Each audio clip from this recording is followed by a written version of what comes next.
Hey, it's Landon J. Last week I attended the Formula One United States Grand Prix in Austin, Texas. I did not go on the trip intending to shoot a video for the channel, I just went as a Formula One fan.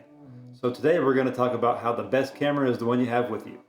While I didn't plan to shoot a video in Austin, I did use my iPhone to take a lot of pictures and video to document my first time attending a Grand Prix.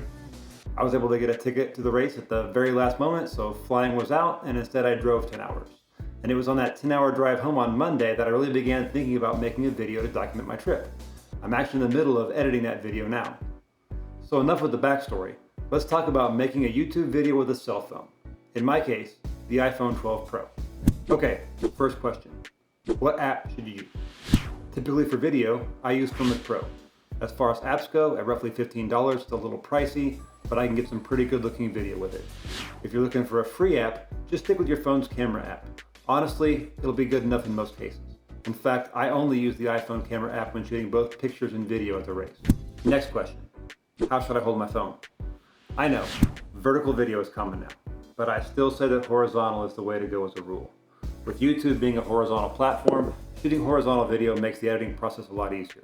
Also, I find cropping a horizontal shot in post to use on a vertical platform is a lot easier than trying to make a vertical shot look good on a horizontal platform. Alright, let's talk about resolution and frame rate.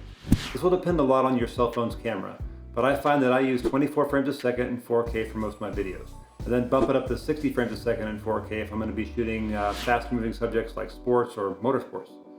If you need super slow motion for specific shots, then of course you can do that too, as long as your phone's camera supports something higher. One more quick tip. Don't use any digital zoom when getting your shot.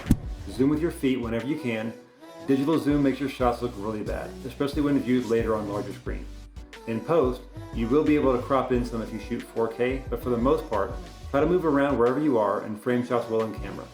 As a very last resort, you can try zooming in digitally, but only if that's the only way you can get that shot. And even then, I wouldn't get your hopes up that it'll be usable for the final video. Okay, let's move on to my process for editing videos shot on a cell phone.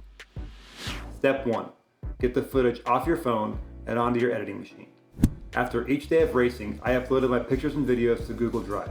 This cleared up space on my phone and gave me peace of mind that no matter what might happen to my phone, I had that footage in the cloud. Once I got home, I just downloaded the pictures and video from Google Drive onto my editing laptop. This is my favorite method simply because it's easy. If you have a different or better way you found to transfer footage, drop a comment below. I always like to hear about different ways to do things. Next, I use a photo app to clean up the photos a little bit. I think the most popular app for this is Lightroom. It's pretty much the industry standard. However, I've always been a fan of the underdog, so I use Luminar 4 or Luminar AI. I found that I enjoy the workflow a little better. So, not sponsored, but if you are in need of photo editing software, at least take a look at the stuff that Luminar's putting out. I'm getting a little ahead of myself.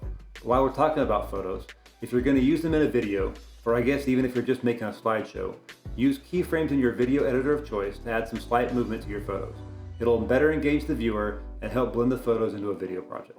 As far as video editing software goes, the two main editors of choice seem to be Final Cut Pro 10 and Adobe Premiere. Once again, as a lover of underdogs, a few years ago I switched from Final Cut to DaVinci Resolve and I've never looked back. I'm not sure that any editor is really better than any other, they're just a tool, so pick the one you find the easiest to use. There are a lot of methods for how to create a video. In fact, I have several different workflows.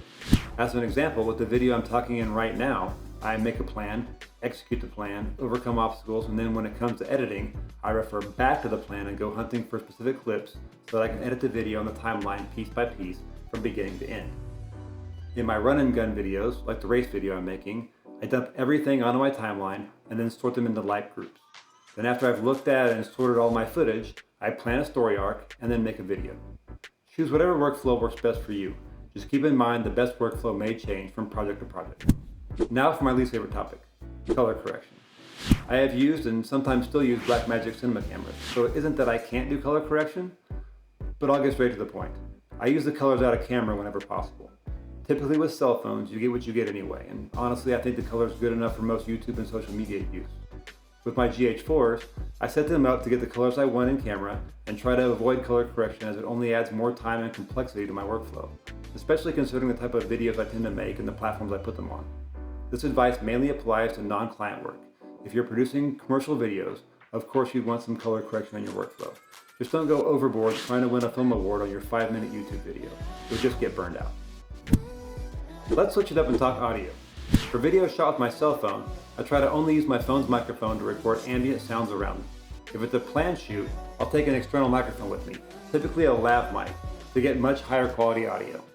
If it isn't a planned shoot, I'll typically record voiceovers later and avoid talking to camera if at all possible. It's important to always think about audio. People will not watch a video that has terrible audio. One more quick audio tip. If you need to record a voiceover, find a closet with clothes in it to record in. The clothes greatly reduce any sounds bouncing around the room back into your phone's microphone. I use this tip from time to time. It's also a great way to get voiceovers from other people.